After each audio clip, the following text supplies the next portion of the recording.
मुद्गल ऋषि की कथा। युधिष्ठिर ने पूछा, भगवान, महात्मा मुद्गल ने एक द्रोण धान का दान कैसे और किस विधि से किया था तथा वह दान किसे दिया गया था, यह सब मुझे बताइए। व्यास जी बोले, राजन, कुरुक्षेत्र में एक मुद्गल नाम का ऋषि रहते थे। वे बड़े धर्मात्मा और जितेंद्रिय थे, सदा सत्य बोलते और किसी की भी निंदा नहीं करते थे।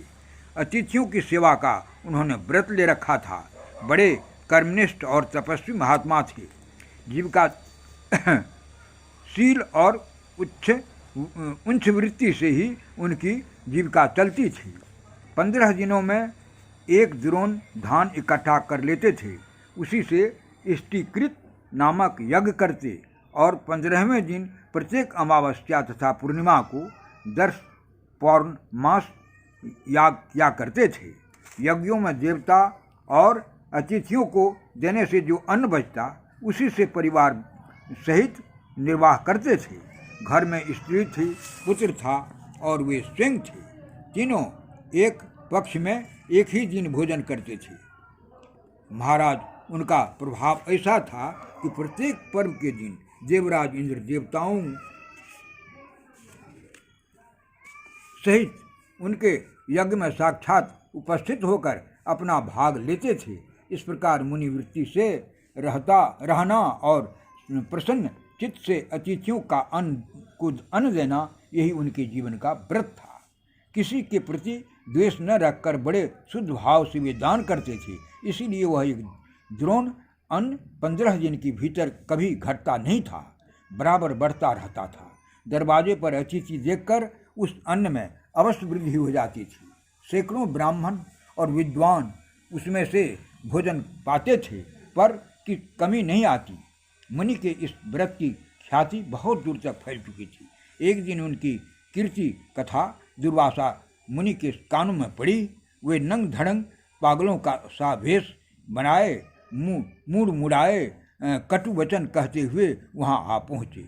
आते ही बोले, विप्रवर, आपको मालूम होना चाहिए कि मैं भोजन की इच्छा से यहाँ आया हूँ। मुद्गल ने कहा, मैं आपका स्वागत करता हूँ और पाद्य, अर्घ्य, आचमनीय आदि पूजन की सामग्री भेंट की। तत्पश्चात उन्होंने अपने भूखे अतिथियों को बड़ी श्रद्धा से भोजन परोसकर जिमाया।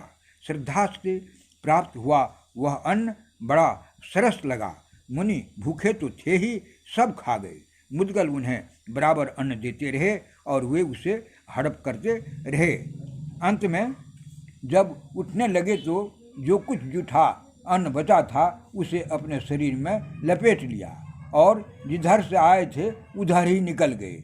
इसी प्रकार दूसरे पर्व पर भी आए और भोजन करके चले गए। मुद्गल मुनि को परिवार सहित भूखा रह जाना पड़ा। फिर वे अन्न के दानों का संग्रह करने लगे।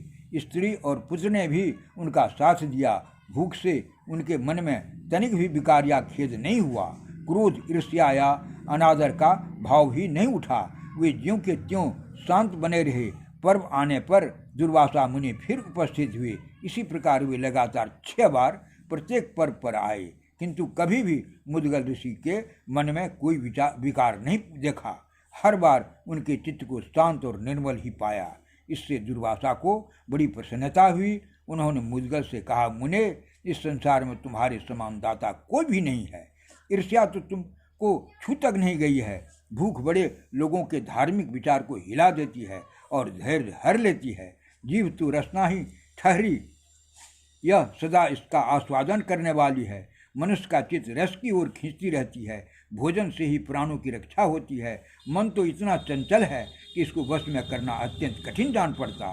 मन और इंद्रियों की एकाग्रता को ही निश्चित रूप से तप कहा गया है।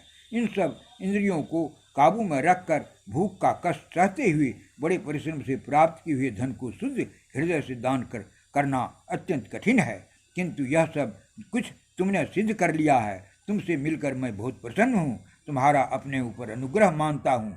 इंद्रिय विजय, धैर्य, दान, सम, दम, दया, सत्य और धर्म, ये सब तुम में पूर्ण रूप से विद्यमान हैं।